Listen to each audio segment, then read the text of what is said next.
there. So Bliss right now definitely feeling himself. I'm sure the rest of Gen G is feeling themselves That's as the most well. awkward dance ever.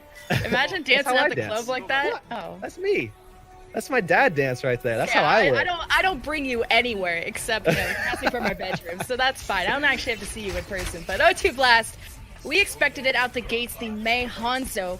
And of course, the Zen Bat from both sides, again, a little bit more offensive power with the Discord Orb, with the shield break. You sacrifice a bit of a healing, going for a Zen versus an Ana, so maybe no biotics coming from a high ground. Some teams like to do that, but what rotation here is what's going to interest me from O2.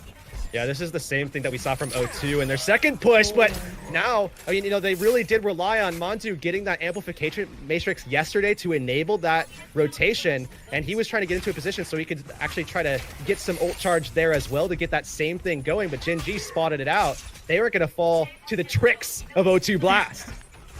You can see O2 taking this high ground now. Of course, dealing with the wall at the start, but they get to choose when they want to engage.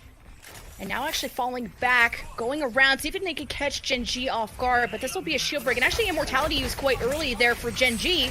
O2 Blast gonna hold on to theirs, a first wall from Gen G. Now O2 Blast, this is their opportunity to engage, but their shield is broken. They've repositioned themselves, working on the first objective. What a great hook! Stalker is down! O2 Blast healing back up. There's a dragon from Gen G defensively, and they need it. They needed that to happen. Over on no shield left. Gen G falling apart without their main tank. No O2 Blast, they walk in, they take it. Yeah, Gen G, they had a good lockdown of the point for quite a long time, and that opening pick that they had onto Mondu really bought them a good amount of time, a considerable amount of time, certainly enough to get Wiki's Dragon Strike available. Unfortunately for them, they were just getting picked off left and right once O2 Blast got into position, and Gen G kind of allowed that to happen. So now Gen G falling back, getting control of the high ground, and O2 Blast definitely feeling confident to start turning this series back around. And this is again where they started getting some headway against Runaway yesterday in their semifinal, trying to reprise that a little bit, right? Trying to pull that back and get a little bit of that same energy going here. Oh, and this Hanzo duel between Wiki and Proper could be cool, but Proper maybe doesn't want to go for that risk, but doesn't want to let Wiki get too much freedom. He's going to get a lot of free arrows, a lot of free ult charge, and Proper more focused on the shield break, and not going so great. Kaiser's shield got shredded, and then he was punished in the process, and without your Orisa, there's not much space you can take, not much space you can hold after that. Yeah, amplification matrix is just an enabler, right? I mean, as soon as that goes down, that's free shield break. You're just not going to be able to do anything. But O2 Blast, they may I was going to say they may not have the Orisa in play, but they have high ground control. Well, Wiki just steals that away from them. Yeah, Proper was so good yesterday at contesting this high ground, and this is where the offense could get a big advantage. And look, it's like almost an accidental arrow. Wiki has been popping off today, Calculated. And all Gen G are looking so good, unstoppable. O2 Blast, at least they're not stuck in a choke, but they have so many ultimates, every single one. This is how you're gonna deal. Was it gonna be the Hulk Dragon first? Is it gonna be a Blizzard engage? But Gen G don't have Transcendence yet, but they have Immortality, so we'll see how much value Pelican can get. All right, well, Proper already with the Dragon Strike just to open up this lane for them so they can get into position and onto the objective. And O2 Blast finding that first kill. Oberon's down. Yeah, Oberon just placed a shield. He was trying to hide away until that cooldown was available. Got found first. Gen G got a main tank. O2 Blast can go forward, but Proper also wins that Hanzo duel. High ground advantage, but Blizzards exchange as the dust, or maybe as the snow clears. O2 Blast are still in a good position to keep this going. Yeah, they should be able to clean this up. Pelican's still in this one as well. They just have to deal with this Mei. Stalker just kind of delaying the inevitable here. But of course, halting the payload just for a second could actually help Gen G get back into position and allow them to contest. We've seen yesterday how, you know, contesting the second point is so difficult. You can get walled off, you can get, you know, a lot of different ultimates thrown at you. The amplification matrix is going to be one of them as well.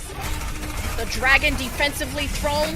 See if Gen G can get back onto this card. Krong unleashes the whole hog. Needs to deal with the Mei wall, but wants to push everyone back. A good and well-timed Immortality from Bliss and a Transcendence from Gen G. They have the resources. This is how they start to break down O2.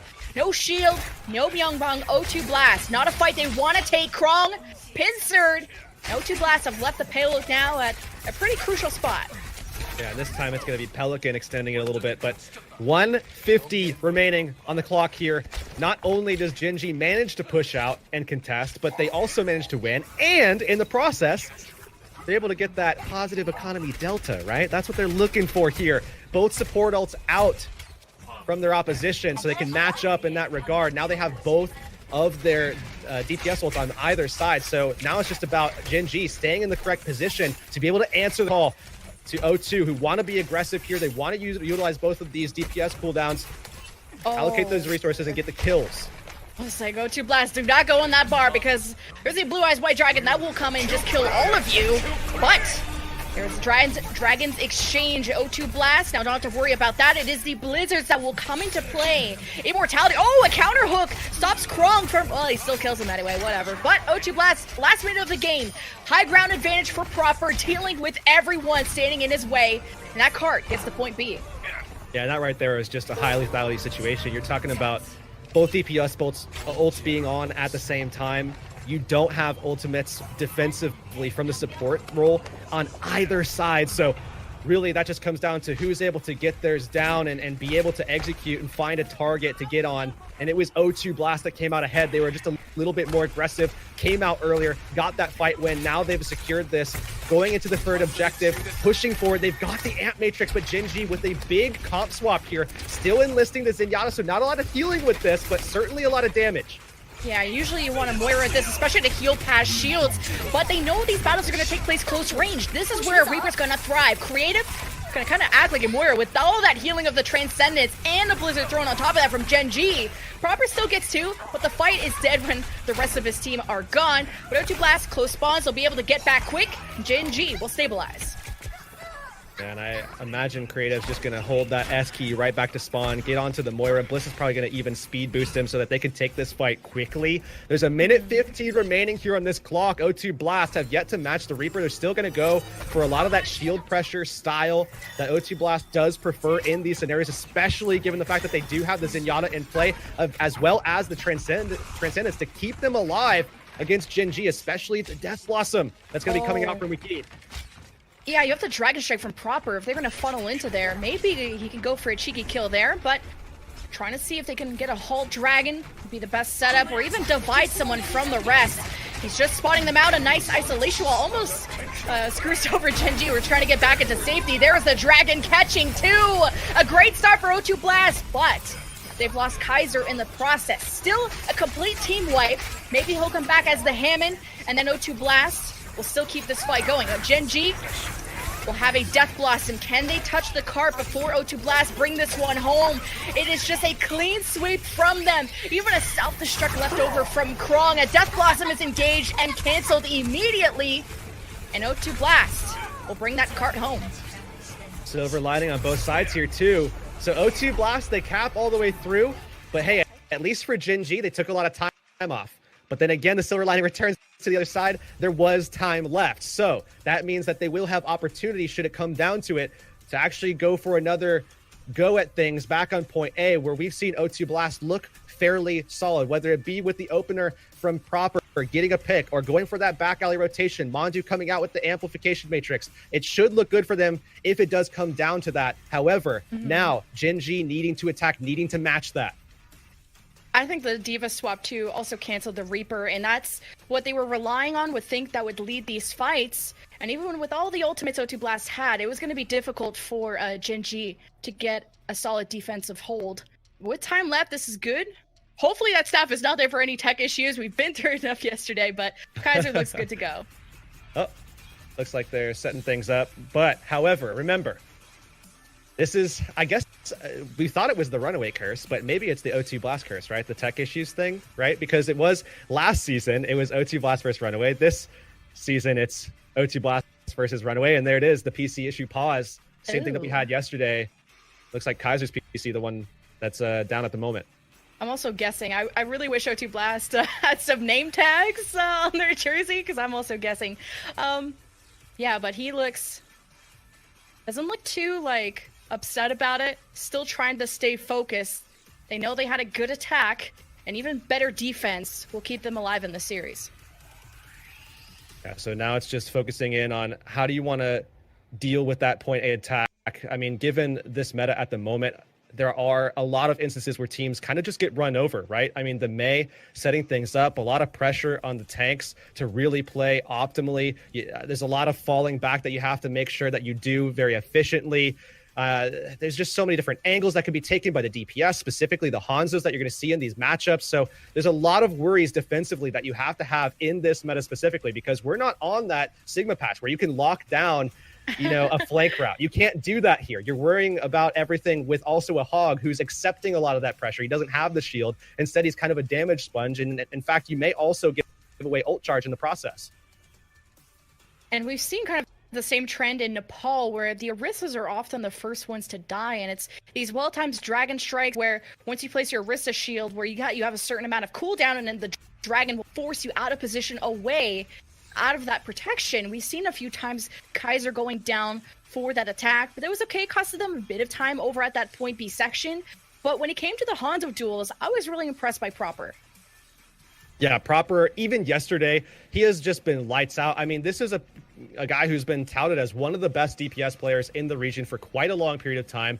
He was a little bit quieter when we saw that initial push into the 3-3, but as O2 Blast started performing a lot better, Proper was actually putting his name out there quite a bit once again on the Zarya for O2 Blast. So while, there has been just a moment of a sense of like hush, I guess, for Proper, just for a brief moment in time in season 1, just a brief one, he's definitely bounced back in a huge way, as the rest of the team has as well. And again, Kaiser led. So hopefully they can get his setup all fixed and ready to go, because they certainly lean on those two players here for O2 Blast.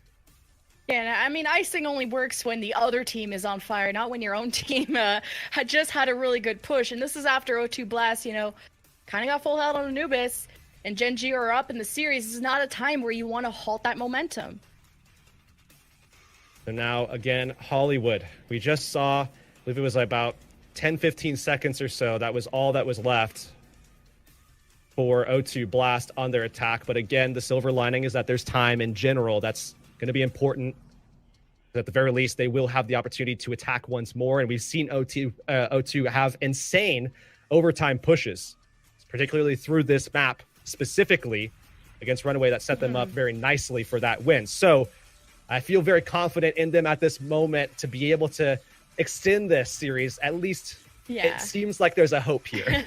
there is a hope. I mean, O2 did start bringing things back on Hollywood, so we have a lot of faith if you're an O2 fan. I mean, it was really cool yesterday to see all the pink chat, everyone cheering on for Runaway, changing their colors. And I mean, maybe people are changing their colors for gold or red, but whatever the case might be, I think both these teams are also in this particular position due to the meta change. You think of the regular season, there was no lock. You could have triple DPS, both teams like O2 Blast, Gen G more relying on the 3-3 or the 3-2-1. And now you're in a position where you're forced to have your DPS shine, and O2 Blast and Gen G not measuring up against their quarterfinal opponents.